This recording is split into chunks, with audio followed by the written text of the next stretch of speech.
Assalamualaikum warahmatullahi wabarakatuh. Alhamdulillah hamdan katsiran thayyiban mubarakan fi kama yuhibbu rabbuna wa yarda.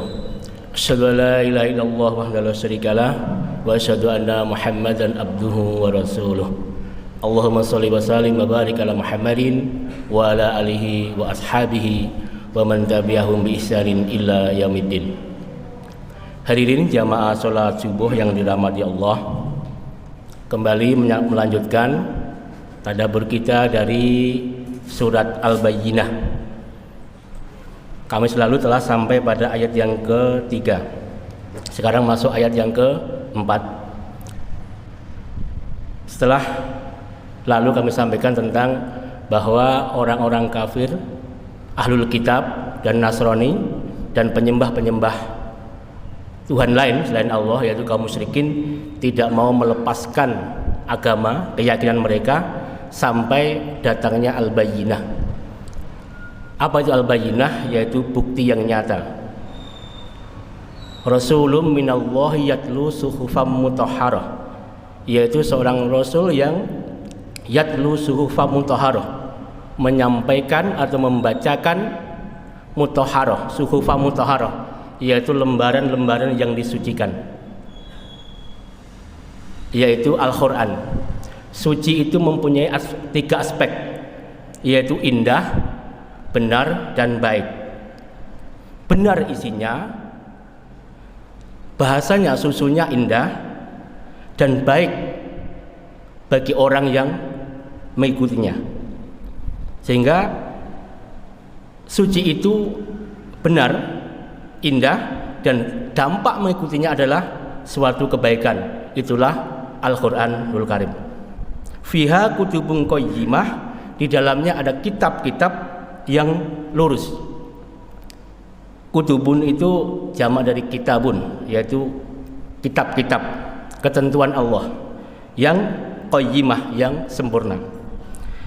Kemudian ayat yang keempat adalah wa ma tafarraqal ladzina utul kitaba illa mim ba'di ma ja'ahumul bayyinah. Dan tidaklah berpecah belah mereka ahlul kitab melainkan setelah datang kepada mereka bukti yang nyata. Orang-orang Yahudi ketika Nabi datang, mereka semuanya tahu bahwa Nabi Muhammad adalah Rasul. Ada sebagian percaya, ada sebagian tidak. Tapi kebanyakan mereka tidak percaya. Ada yang mengatakan bahwa ini Nabi hanya untuk orang Arab saja. Ada yang mengatakan ini Nabi bukan seorang Rasul. Bahkan ada yang tidak percaya sama sekali. Ada sebagian kecil yang percaya kepada Nabi Muhammad bahwa seorang Rasul, di penutup dari semua Nabi. Setelah pendapat-pendapat ini muncul setelah datangnya Al-Bayyinah, yaitu bukti yang nyata. Di surat ini seakan-akan Allah Subhanahu wa taala ingin menunjukkan ataupun ingin memberikan peringatan kepada mereka ahlul kitab, janganlah mereka berpecah belah, janganlah mereka berselisih. Karena apa? Karena Nabi Muhammad telah dikabarkan di Taurat dan Injil mereka akan datang seorang nabi. Sehingga mereka mengenal Nabi Muhammad itu sebenarnya seperti anak-anak mereka sendiri. Seperti disebutkan dalam surat Al-Baqarah ayat yang ke-146, alladzina atainahumul kitaba ya'rifuna kama ya'rifuna abna'ahum. Orang-orang Yahudi dan Nasrani yang telah kami beri ahli kitab, Alkitab, yaitu Taurat dan Injil, mengenal Muhammad seperti mereka mengenal bapak-bapak, anak-anak mereka sendiri. Karena apa? Karena mereka menduga bahwa Nabi terakhir adalah berasal dari kalangan Bani Israel, sebagaimana Nabi sebelumnya, yaitu Nabi Ibrahim. Kita mengetahui bahwa Nabi Ibrahim alaihissalam mempunyai dua anak laki-laki, yaitu Ishak dan Ismail. Dari Ishak ini mempunyai anak Yakub, kemudian dijuluki dengan Israel. Dari Yakub inilah akan tumbuh muncul semua nabi, dari Nabi Yusuf alaihissalam hingga Nabi Isa.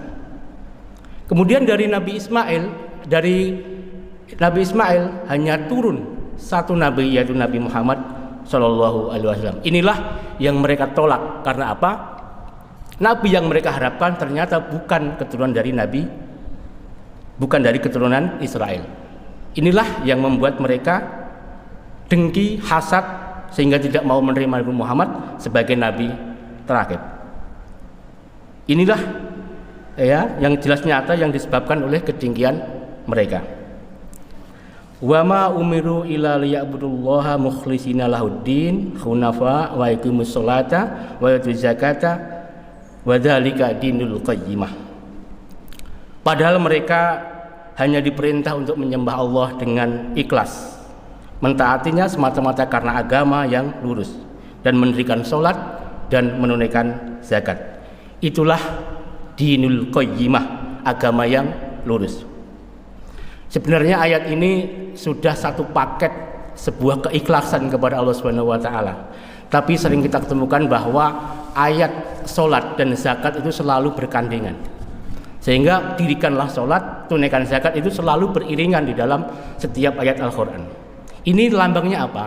Bahwa agama yang benar, agama yang qayyim, yang lurus adalah apabila seseorang bisa memperbaiki hubungan yang baik dengan Allah, diwakili dengan sholat, dan memperbaiki hubungan yang baik dengan manusia, antar manusia, dengan zakat, atau sering disebut dengan sekarang adalah ibadah sosial, yaitu zakat. Ini hubungan yang baik dengan manusia yang tercermin dalam zakat. Wa dzalika dinul qayyimah, itulah agama yang sempurna. Qayyimah itu diambil dari kata qoma, aslinya berdiri, tapi yang paling mendekati adalah sempurna. Al-qayyimah itu adalah artinya sempurna. Kalau hanya zakat, tidak sholat, tidak sempurna. Sebaliknya juga begitu. Kalau hanya zakat, tidak sholat, itu pun juga bukan agama yang sempurna. Innalladzina kafaru ahlul kitabi, innalladzina kafaru min ahlil kitabi wal musyrikina fi nari jahannam khalidina fiha ulaika hum syarrul bariyah. Sesungguhnya orang-orang kafir dan ahlil kitab dan orang-orang musyrikin, yaitu penyembah-penyembah selain Allah, mereka di neraka jahanam selama-lamanya, dan itulah sejelek-jeleknya makhluk penciptaan. Bariyah itulah seburuk-buruk makhluk ciptakan. Kenapa? Karena mereka mengingkari ataupun menyembah selain Allah. Itulah kezaliman yang sangat besar, yaitu mensekutukan Allah. Ulai innalladzina amanu wa amilus solihati ulaika humul khairul bariyah. Ini sebaliknya. Sungguhnya orang-orang yang beriman dan beramal soleh, itulah sebaik-baiknya makhluk, itulah khairul bariyah, yaitu sebaik-baiknya makhluk ciptaan. Sehingga orang yang durhaka adalah seburuk-buruk makhluk, dan orang yang baik itulah sebaik-baik makhluk. Jazaohum inda rabbihim jannatun ajri min tahti al-anhar khalidina fiha abada radhiyallahu anhu wa radu'an dzalika liman khasyya rabbah.